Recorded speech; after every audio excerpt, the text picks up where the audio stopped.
Deep below the surface of the earth, cut off from the light of day, was a subterranean labyrinth accessible only by trap-doors concealed in the basement of the Sullivan home. It was here where the true horrors unfolded. Why does this particular case keep you up at night? For me, it's the complete disregard for human life. The calculated coldness displayed in the way these children were treated is appalling. You can almost feel their terror and despair through the cracks in the cellar walls.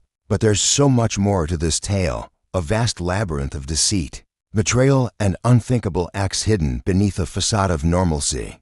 Just imagine for a moment, if you will. The year is 1834, and you find yourself in the town of Millbrook, Virginia. Life here seems idyllic, untouched by shadows of malice and despair. But beneath this placid surface, lurking in the bowels of a mundane farmhouse, lies a chamber of unimaginable horrors.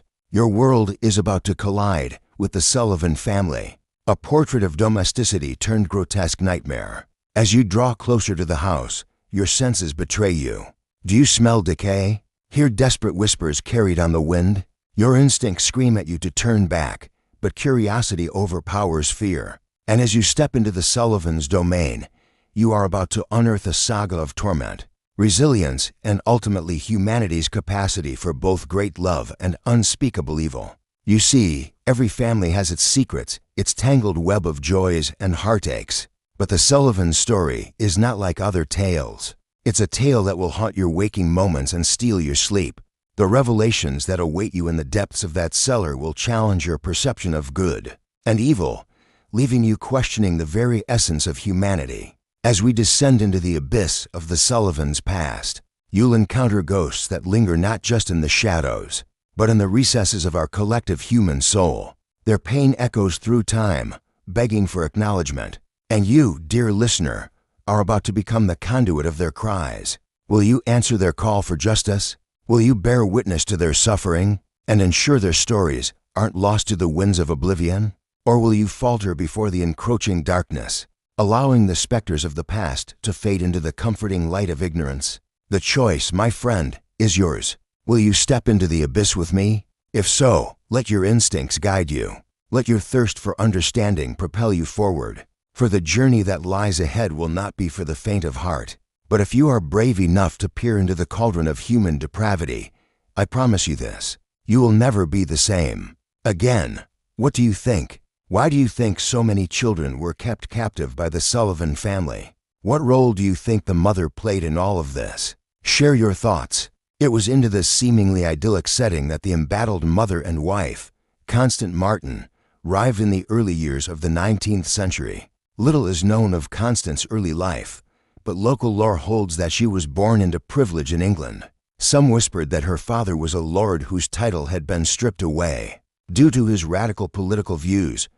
Other rumors suggested ties to the aristocracy of Charleston, South Carolina, where the Martins had once owned extensive rice plantations worked by hundreds of slaves. Whatever the truth of her lineage, Constance possessed an undeniable air of entitlement upon arriving in Henrico County. Her beauty was striking, with piercing green eyes, alabaster skin, and raven hair that framed a face of classical features. At first glance, she cut an imposing figure, elegant and refined. Yet those who knew her well sensed a steeliness beneath her delicate exterior. Constance ruled the household with an iron fist, brooked no argument, and expected unwavering obedience from both her husband and children. This oppressive atmosphere hung heavy over the Sullivan homestead, casting long shadows that concealed the truth of what transpired within the darkened halls and buried chambers of the farmhouse.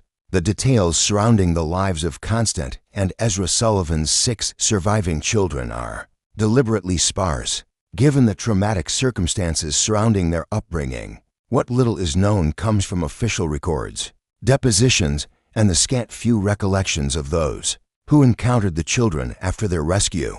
Of Constance and Ezra's 6 offspring, only 3 names are known: John, age 22, Thomas, 19, and Constance Jr., 16. The eldest son, John, bore the brunt of his mother's expectations. Groomed to uphold his family's honor and maintain their elevated status, he received the finest education available, tutored privately in classics, literature, and mathematics, While he demonstrated a prodigious intellect, his demeanor remained distant, a trait some attributed to his unnatural upbringing. Thomas, the middle child, shared little resemblance to his brother, where John excelled academically. Thomas displayed mechanical aptitude, finding solace in fixing clocks, watches, and other contraptions. Though lacking formal schooling, he possessed an inquisitive nature and razor-sharp mind. Constance Jr., or Connie, as he was sometimes called, was the apple of his mother's eye, doted upon and indulged in every way possible. Unlike his older brothers, Connie showed little interest in academics or mechanics, preferring instead to spend his time roaming the property and exploring the nearby woods. Despite his privileged status, though, Connie harbored a deep sadness in his emerald eyes, betraying a soul wounded by the stifling confines of his gilded cage.